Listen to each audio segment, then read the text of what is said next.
Bom, para conseguir então, né, buscar essas ideias certas, né, a partir de um pensamento de que, a partir da lógica de que os pensamentos existem, a gente conseguir chegar ao cogito, né, do Descartes, a gente vai entender que ele vai tentar trabalhar com uma que ele chama de uma doutrina das ideias inatas. O que é essa doutrina das ideias inatas? Seria a presença de alguns conceitos metafísicos inatos, fundamentais para o conhecimento. Então ele vai dizer que existem certas coisas que vão, né, que precisam existir de maneira independente da aprovação da experiência humana, uma questão racional. Como assim? Vamos lá, a ideia é que, por exemplo, coisas como o infinito, coisas como a perfeição, elas simplesmente não são comprováveis, mas elas são racionalmente absolutamente perfeitas. Então ele vai tentar, a partir disso daqui, mostrar que existe uma metafísica que precisa existir, na verdade, para que a gente consiga desenvolver algum tipo de raciocínio certo. Nesse contexto, ele chega ao princípio básico dele, né, que é o cogito. Cogito quer dizer penso, e ele vai a frase talvez mais famosa dele, que é penso, logo existo. Né? Na verdade, dando uma ideia de que seja alguma coisa verdadeira, firme, certa, segura, inquestionável. Agora, o curioso é perceber um grande paradoxo nessa frase, porque ao mesmo tempo que Descartes pretende que isso aqui seja uma verdade absoluta, primordial, inicial, da qual a gente possa derivar toda uma base de conhecimento, existe paradoxalmente uma grande incerteza sobre o que de fato ele quis dizer com essa frase. Né? Muitos filósofos, muitos pensadores, ainda hoje, contemporâneos inclusive, tentam analisar, existem múltiplas interpretações. Prova disso? Olha só, vamos ler mais um texto para a gente ver. O argumento do cogito é um dos mais famosos argumentos de tradição filosófica. Entretanto, apesar de toda a notoriedade e aparente simplicidade desta fórmula, é também um dos argumentos mais discutidos e controversos, havendo inúmeras divergências sobre sua interpretação e validade.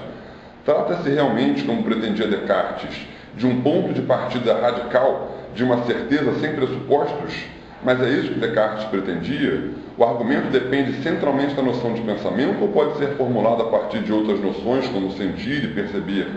Trata-se de uma inferência lógica, de uma verdade demonstrada ou de uma intuição psicológica? Muitas das objeções e questionamentos foram lançados pelos contemporâneos de Descartes.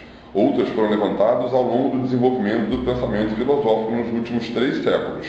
Mesmo em nossa época, este argumento e suas consequências continuam a ser analisados e discutidos, suscitando grande interesse, bem como interpretações novas e originais.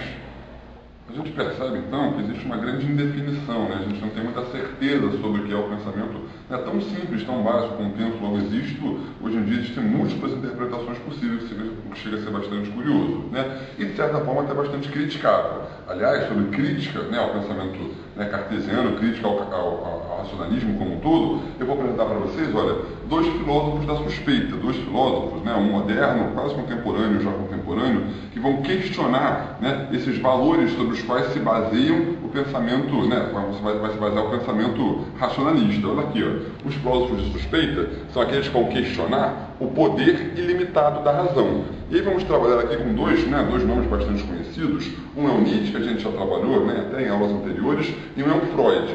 Vamos lá, queridos, olha só. O Nietzsche, né, o filósofo alemão, ali no final da era moderna, quase contemporânea, ele é muito crítico do pensamento racional, porque ele parte da ideia de que o conhecimento ele é ilusório, ele é baseado em uma invenção primordial. Para tudo entende. Olha só, o Nietzsche ele é um filósofo herdeiro do pensamento sofista, né, em que existe uma grande discussão sobre as coisas existirem, de existirem verdades ou não. Então ele é um filósofo muito radical, né, um relativista muito radical, em que ele questiona o fato de que qualquer descoberta do conhecimento científico seja de fato uma descoberta. Como assim uma descoberta? Uma descoberta pressupõe que existe algo que está coberto, que existe lá, está coberto e a gente não consegue ter acesso. Quando a gente descobre alguma coisa, a gente apenas revela. Então a verdade está lá. E o conhecimento humano é só uma forma da gente conseguir ter acesso ao que está lá. E a gente vai dizer que não, que o conhecimento, todo o conhecimento humano, ele acaba sendo ilusório. Ele é, na verdade, uma grande invenção. E existe uma invenção primordial no Nietzsche, né, num texto talvez um dos mais conhecidos do Nietzsche, que ele fala sobre a verdade, a mentira, no sentido extramoral. Ele diz que num dado rincão do universo, né, uma espécie ínfima de importância menor anunciou que havia descoberto o conhecimento. E essa foi a maior mentira da história do universo. Né? Então Nietzsche vai dizer que esse conhecimento inicial, né, que baseia todo o nosso conhecimento humano, ele é inventado. Só que o homem se esqueceu ao longo da história que ele inventou esse conhecimento. Então tudo que ele criou, na verdade, não pode ser comprovado, não pode ser entendido como verdade. Então olha aqui, olha, o intelecto ele serve não mais como uma forma de você atingir, né, a verdade, o conhecimento, mas como um mecanismo de conservação. E é um mecanismo de conservação porque a gente quer ter acesso a uma verdade, a gente deseja a verdade. O homem tem, né, um intuito, né, um desejo quase intrínseco de buscar sempre as verdades. E por buscar sempre as verdades, olha aqui, olha, o desejo da verdade ofusca o fato de o homem ser um artista, um criador de verdade. Nietzsche vai dizer então que a ciência e a arte são perspectivas, são iguais, na verdade são formas de olhar. A arte, quando representa, quando interpreta a realidade de alguma forma, é a mesma coisa que a ciência faz. A ciência apenas, né, interpreta segundo alguns olhares, mas que não tem nenhuma relação com a verdade, porque as verdades inexistem. Né? Nietzsche vai dizer que o mundo, na verdade, é uma metáfora do que ele realmente é. A gente não tem acesso ao mundo verdadeiro, até porque a verdade não existe. Nesse sentido, isso seria, né, o antropocentrismo, a forma de a gente olhar para a verdade segundo a nossa ótica, a razão como primordial, é uma forma de vaidade, é uma vaidade. Para tentar resumir um pouquinho isso, eu copiei aqui para vocês no quadro, né, uma frase retirada de um artigo de uma professora da USP, a Patrícia Velasco. Eu acho que uma frase, duas frases, na verdade, bastante interessantes. Diz ela assim, olha, o intelecto foi concedido ao mais frágil e infeliz ser como um meio de auxiliar para firmá-lo um minuto na existência. Carente de chifres na guerra pela sobrevivência, o homem encontra no intelecto uma função bélica. Como arma, produz os disfarces para a conservação do homem. Então a ideia é a seguinte: o homem ele só pensa na verdade, ele só busca a verdade pelo conhecimento, pela razão, porque ele fisicamente ele é muito incompetente. Né? Um felino, um leão, um tigre, ele tem garras, ele tem presas para conseguir se manter na existência. O ser humano não tem garras, não tem presa, então ele precisa usar o intelecto para conseguir sobreviver, mesmo que seja por um minuto na existência. Até porque o Nietzsche vai tentar, né, criticar esse antropocentrismo humano de que nós somos os seres definitivos, mais importantes, mais evoluídos. Não, nós somos apenas uma parcela ínfima da história do mundo, do universo. Né? Então, justamente porque a gente é incapaz, né, de tentar criticar, né, de olhar para os outros e de conseguir sobreviver segundo o nosso próprio conhecimento, nossa própria capacidade física, a gente busca no intelecto, no esquecimento de que o conhecimento é inventado, uma forma de se manter no mundo. Claro, uma visão não muito simples de se entender. O Nietzsche é um filósofo bastante complicado, as ideias são bastante controversas, até porque elas, né, atingem o nosso âmago, as coisas mais fundamentais, aparentemente óbvias, mas acho que bastante interessante como crítica ao racionalismo de Descartes. Porque se a razão ela é uma invenção, não mais um gabarito para a gente olhar para alguma coisa, então todo o processo de pensamento cartesiano acaba sendo invalidado. Né? Nesse contexto, eu apresento para vocês um outro pensador, né, que não é normalmente taxado de filósofo, mas é o Freud, né, o pai da psicanálise, que ele vai apontar a existência de 3 golpes no ideal antropocêntrico. São 3 golpes, até isso no exercício da apostila. Diz ele lá, são os 3 golpes. O primeiro é um golpe cosmológico. Como assim um golpe cosmológico?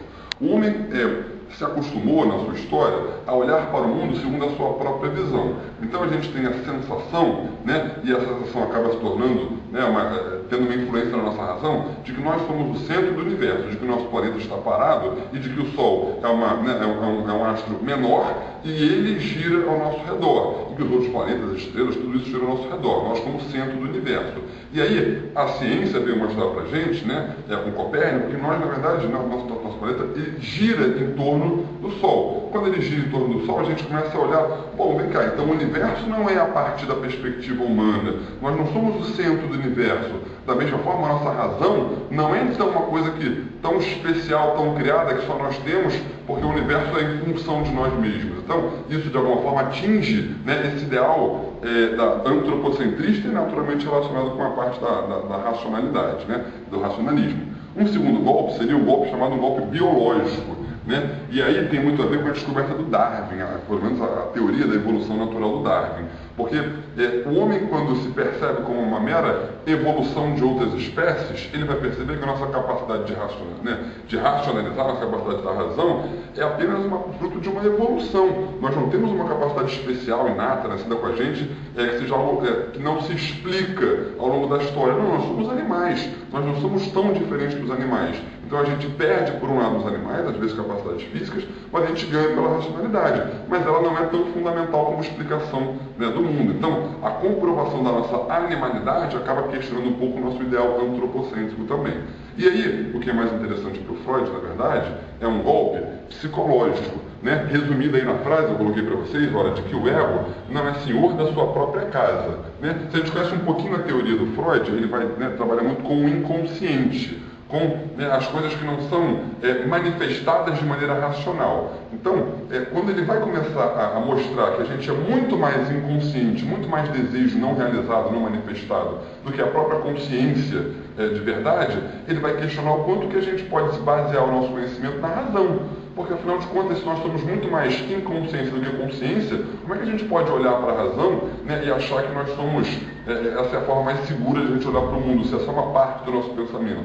Então ele vai questionar o racionalismo a partir da ideia de que, né, o racionalismo não é o mais seguro, porque nós somos muito menos racionais do que nós pensamos ou pressupomos quando a gente analisa segundo a nossa razão.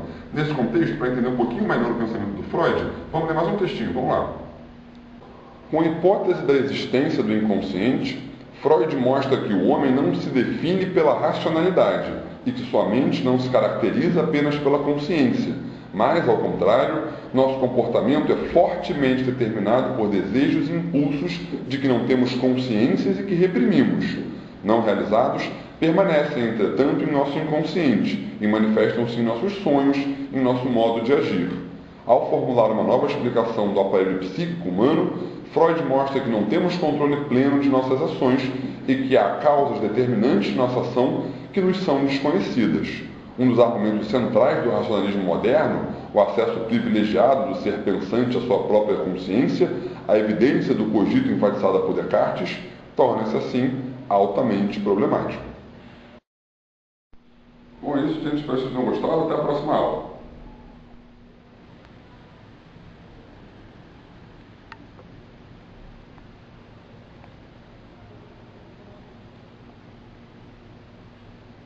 Isso sim é uma boa lista de contatos.